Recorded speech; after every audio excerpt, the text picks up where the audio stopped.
À travers cet atelier créatif sur la création d'une vignette YouTube, nous allons mettre en pratique les outils qu'on a vus précédemment. Donc déjà, on va regarder ce que Canva nous propose et on va faire la bannière, vous savez, qui est avant la vidéo, qui va permettre d'attirer les visiteurs pour aller sur votre chaîne, sur votre vidéo, ou après ça pourra être celle d'un client. Vous pouvez intervenir pour créer des vignettes pour des clients. On va faire ça étape par étape, on va regarder ce que propose Canva au niveau des modèles. Nous, on va partir d'un modèle vierge, on se retrouve tout de suite à l'écran pour la suite. Donc sur cette vignette YouTube et allons découvrir un peu ce que propose ici Canva. Je vais taper vignette YouTube. Alors l'avantage de regarder, même si après vous avez vos styles, c'est qu'au fur et à mesure, comme il y a des nouvelles créations qui sont faites, il y a des styles qui correspondent aux tendances du moment. Là, moi j'ai tapé ça, vous n'allez pas forcément avoir les mêmes vignettes qui apparaissent. Elles peuvent être complètement différentes, ou à peu près dans le même style ou pas dans le même ordre. Mais surtout, c'est que si vous êtes en manque d'inspiration, ça vous permet de regarder un peu ce qui est fait.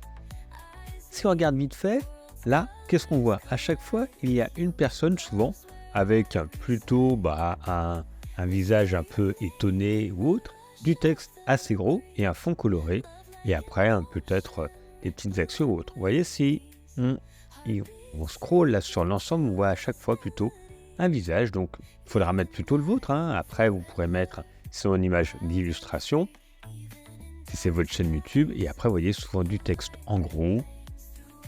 Souvent, ils sont étonnés, vous voyez, pour susciter un peu l'intérêt des visiteurs. Ça va être la vignette qu'ils voient quand il est sur YouTube, vous voyez, c'est à peu près toujours pareil ici. Après, vous pouvez toujours filtrer pour avoir des styles, parce que là, il y en a 17 800. Je voudrais un style plutôt amusant. On va voir ce que ça donne. Je vais appliquer. Et donc là, vous voyez, par rapport à des styles. Donc, vous pouvez toujours partir d'un modèle qui vous plaît pour le personnaliser. On va également partir d'un modèle vierge. Donc, je vous invite d'abord à regarder un peu tout ce qui est fait pour vous inspirer. Et vous allez cliquer sur créer une nouvelle vignette. Et on va partir comme ça d'une nouvelle vignette. On va en faire deux rapidement. Je vais vous les présenter. C'est assez simple. C'est souvent une image, un effet, un texte. On va faire ça étape par étape rapidement pour que vous preniez la main dessus. Cliquez sur vignette YouTube vierge, comme ça on aura les mêmes dimensions ensemble. Voyons ensemble les deux vignettes que nous allons faire. Donc c'est très simple, vous voyez, il y a une image de fond ici, un texte assez gros, donc on peut réduire, souvent ça sera quand même plus petit la vignette pour voir le rendu. Ensuite, un autre mot et s'abonner. Moi, parce que je l'ai mis pour que ça donne l'envie de s'abonner. La deuxième vignette, en fait, on va partir d'une photo, on va détourer le fond, donc soit à partir de Canva, si vous avez Canva Pro, soit à partir d'un autre site. Je vais vous donner le site pour détourer cette image. Il y a un effet qui est derrière, il y a un fond style dégradé, une forme, du texte de nouveau assez percutant, un élément qu'on a récupéré qui est une illustration pour s'abonner. Après, ils sont souvent en anglais, sinon il faudrait reprendre un rectangle rouge, etc. pour écrire s'abonner en français. Et ici, de nouveau du texte avec du fond. Vous voyez, c'est assez simple, texte, photo, image. Donc, vous avez tout simplement une nouvelle vignette vierge. Donc, on va commencer. Juste après, on va faire ces deux réalisations. Je suis sorti de Canva pour aller sur Remove BG, donc Remove Background. En fait, ça vous permet, à partir d'une photo, tout simplement de supprimer l'arrière-plan. Donc pour votre vignette, soit vous récupérez une photo libre de droit sur Canva ou sur Pexel, vous la téléchargez sur votre ordinateur, vous allez sur ce site, vous allez télécharger l'image et vous demandez de détourer l'arrière-plan. Après, vous l'enregistrez de nouveau. Moi, je vais le faire directement sur Canva avec Canva Pro, mais on aura pu le faire comme ça. Donc, sur vos vignettes, souvent, vous allez prendre vos photos. Vous fassiez une série de photos par rapport à des attitudes, un peu surpris ou dans les actions que vous voulez par rapport à vos vignettes.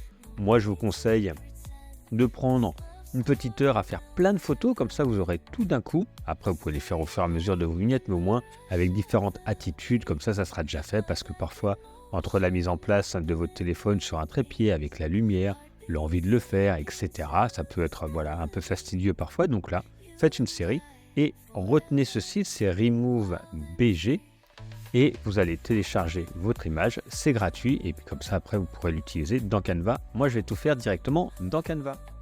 Pour la première vignette, ça va être très rapide. Je vais aller chercher une photo, donc je vais dans la partie photo, je vais taper stretching ou étirement, peut-être en français, vous pouvez taper les deux mots.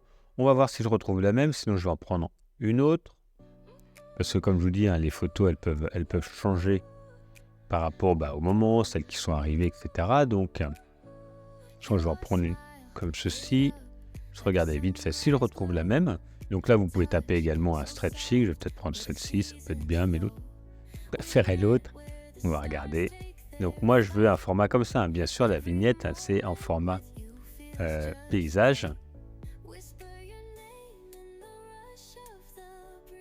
Allez, je vais en récupérer une. Voilà. Donc, vous voyez ici, ça peut être même étirement au bureau, ça peut être intéressant si vous avez besoin.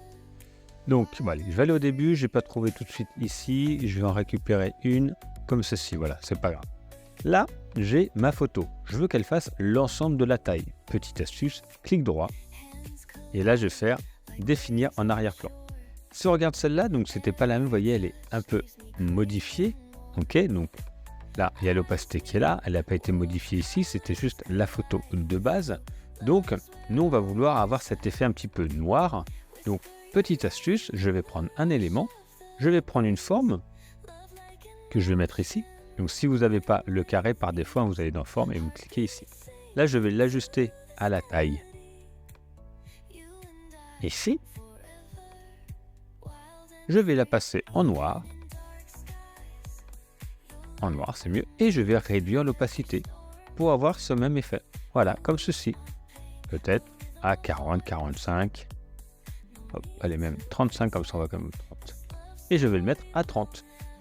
Je peux aller chercher la photo pour après l'agrandir si besoin. Donc là, attention, c'est le rectangle. Si j'appuie sur commande, ça me permet de sélectionner par la suite la photo. Si vous avez du mal, vous déplacez la photo. Et là, vous allez agrandir cet élément-là. Vous double-cliquez et là, vous allez agrandir dedans. Parce qu'en fait, il était attribué directement au fond. Je vous rappelle, hein, c'est ce qu'on avait fait. Et donc là, je rajuste comme ceci. Voilà. Après, on pourra le déplacer suivant le texte, etc. Faites la même étape avec l'image et cet élément-là en opacité réduite. Élément texte, donc étirement quotidien, ici, s'abonner et le petit symbole qui est là. Faire ça rapidement. Je prends le texte, ça va être un titre, je vais écrire étirement au pluriel, je vais le transformer en blanc, je veux que ça soit lisible et surtout je vais tout le mettre en majuscule. Vous voyez, ça a la possibilité de passer majuscule, minuscule. Je vais agrandir largement, donc je vais peut-être changer, hein, je vais peut-être le mettre ici ou ici parce que voilà, ça n'a pas exactement la même positionnement que ici, hein, c'est pas grave. Je vais changer la typo, je vais prendre Open Champ, voilà, en Extra Bold. Donc, je retrouve Open Champ, je retrouve Extra Bold ici. Vous voyez, je vais le mettre en italique et je peux même l'agrandir encore. Je peux jouer sur l'espacement entre les lettres, si je veux. Vous voyez, hop, pour avoir cet effet d'étirement. Ça peut être une astuce, hein, si on veut, on n'est pas obligé. Je vais écrire quotidien. Donc, c'est écrit toujours en majuscule, en italique, et après je vais mettre les effets. Donc je copie, je colle, comme ça c'est déjà la même typo, et j'écris quotidien. Quotidien. Cette fois je peux peut-être réduire, c'était extra bold, je vais changer, je vais dans Open Champ, et je vais prendre peut-être Regular. Je vais réduire, mais cette fois je veux un fond. Donc je vais changer la couleur, parce que je veux un fond blanc, ici on le voit, un fond blanc, donc l'écriture, je vais prendre par exemple le bleu, et je veux un fond. Ça se trouve dans les effets. Je veux un arrière-plan. Je veux un arrière-plan de quelle couleur? Ici, je change en blanc. Et je ne veux pas de bords arrondis. Je vais réduire pour que ce soit des bords carrés. Je peux changer l'écart ici. Et l'opacité également. Et moi, je veux que ce soit plein. Et si je réduis ici le texte, automatiquement, ça va réduire l'encadré. Comme ceci. Vous voyez, hop, on a l'effet qui est là. On peut de nouveau changer le texte si on veut, bold, etc. Voilà. Ici, je vais rajouter un effet d'ombre portée. Je sélectionne mon texte et je vais dans Effet et je vais choisir ici Élévation pour avoir cette ombre portée. Je peux augmenter ou réduire l'intensité de cet élément-là. Voilà pour la première partie du texte. On va juste après s'intéresser ici au symbole et à l'écriture. À vous de jouer. Allez, faites ces étapes-là. Voyons si nous arrivons à récupérer ici ce petit symbole. Je vais aller dans Éléments. Je peux aller dans les illustrations directement ou je peux taper YouTube. Donc, il y a des illustrations, il y a des photos. Ok, je pense que les photos, c'est moins cohérent. On va aller sur Illustration. On retrouve le symbole ici. Vous voyez, il y en avait d'autres. On pourrait prendre celui-ci si on veut. Il y en a plusieurs ici sur YouTube. Je vais prendre celui-ci. Je le prends. Je le glisse là. Voilà, il a la bonne taille. Je peux le placer à un autre endroit. Et je vais reprendre du texte ici. Par exemple, copier-coller. Je ne veux plus de cet effet-là. Donc, je vais mettre aucun. Je vais changer de couleur blanche. J'aurais pu réécrire indirectement avec le texte. Et je vais écrire s'abonner. Je vais remettre des paramètres de base qui étaient l'espacement. Comme ça, vous réutilisez et vous le voyez ici. Je ne veux pas en italique, je ne veux pas en bold. Et je le veux en plus petit. Comme ceci. Juste là. On pourra le mettre à un autre endroit, bien sûr. Vous voyez, on a créé ici notre première vignette. On va créer la deuxième juste après. Finaliser ça, c'est assez simple, vous voyez. Vous avez d'autres. Pensez bien à chaque fois dans les illustrations que vous pouvez retrouver des petits pictogrammes qui peuvent dynamiser vraiment vos vignettes YouTube. Voyons ici la deuxième vignette. Donc il y a une photo que j'ai récupérée ici sur Canva que j'ai détourée. Si vous n'avez pas Canva Pro pour le détourer, vous allez sur Remove BG. J'ai fait un fond en dégradé, une forme ici, du texte, assez simplement avec les mêmes effets que tout à l'heure. Je vais juste là, je vais cliquer ici sur le fond et je vais prendre un dégradé. Je clique et je vais prendre par exemple ce dégradé ou celui-ci, je crois que c'était celui-ci. C'est très bien. On pourrait modifier après, faire d'autres dégradés ou autres. On va prendre ce dégradé-là, c'est facile. Je vais dans photo, je vais un peu plus vite pour celui-là parce que vous comprenez le principe. Fitness et je vais chercher une photo. Moi, c'était celle-ci, donc avec Canva Pro, je l'ai.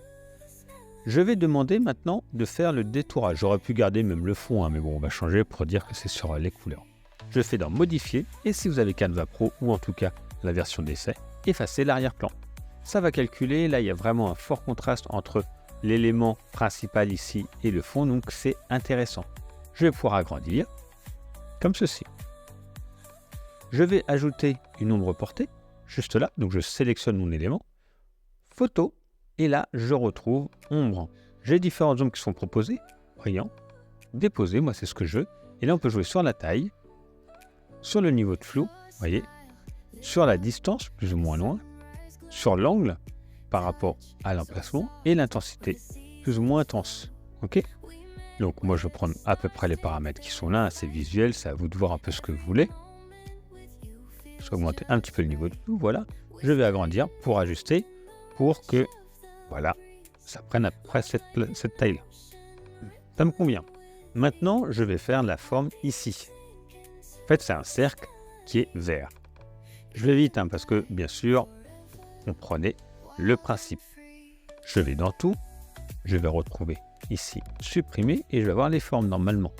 Si tout se passe bien, je vais avoir les formes qui vont apparaître ici, dans les éléments, juste là. Je vais prendre le cercle, et là, je vais largement l'agrandir. Ok, je crois que j'ai fait comme ceci à peu près, voilà. Je vais prendre une couleur qui se retrouvait dans la couleur de la photo, c'est le vert. Je fais placer cette personne-là en premier plan. Clic droit, calque, et je le fais passer en premier plan pour avoir cet effet-là.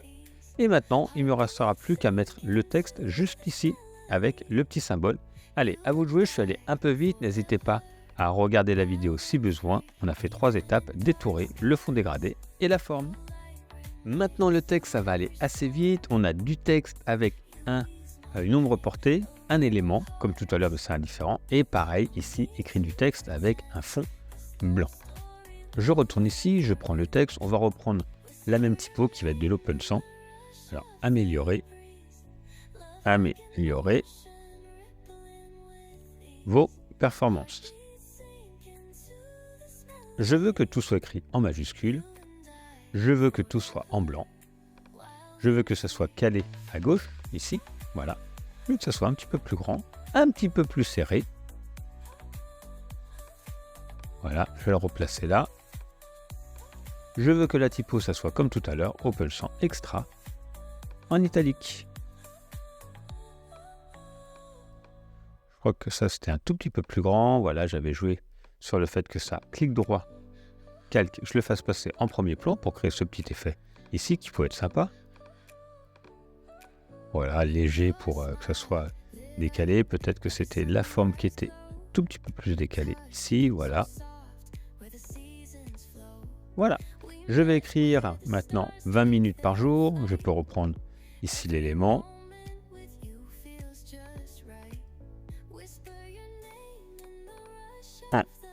20 minutes. Là, J ou jour, hein, hop. Donc là, j'inverse, je vais prendre la couleur vert cette fois, je vais prendre un effet et je veux l'arrière-plan comme tout à l'heure, c'est pour ça que je vais vite, hein. Vous avez compris le principe, c'est un peu la même chose, juste là.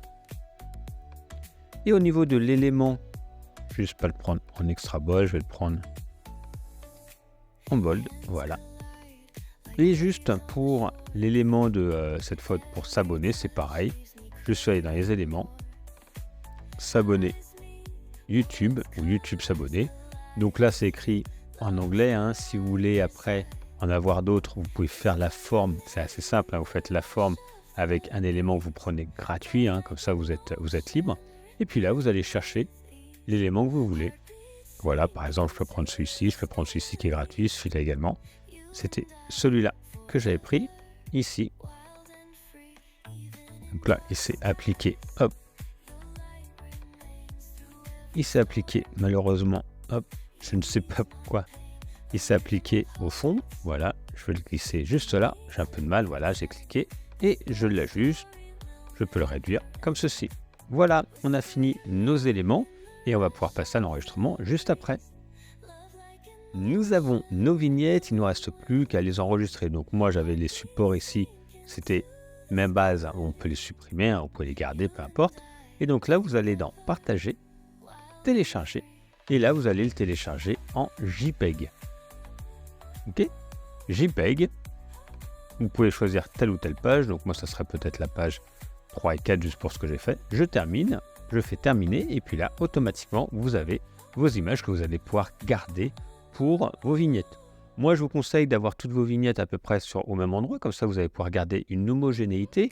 Définissez une typo que vous allez utiliser, un style, même si parfois vous pouvez le changer, mais voyez, par exemple des couleurs, vous pouvez mettre le logo de votre chaîne ou autre. Moi j'ai fait quelque chose de simple. Prenez bien le temps de le faire parce qu'après ça va être une continuité que vous allez faire pour votre chaîne YouTube, un peu comme une charte graphique par rapport à votre chaîne, votre logo, etc. Allez, à vous de jouer, enregistrez ces vignettes et on va passer à la suite.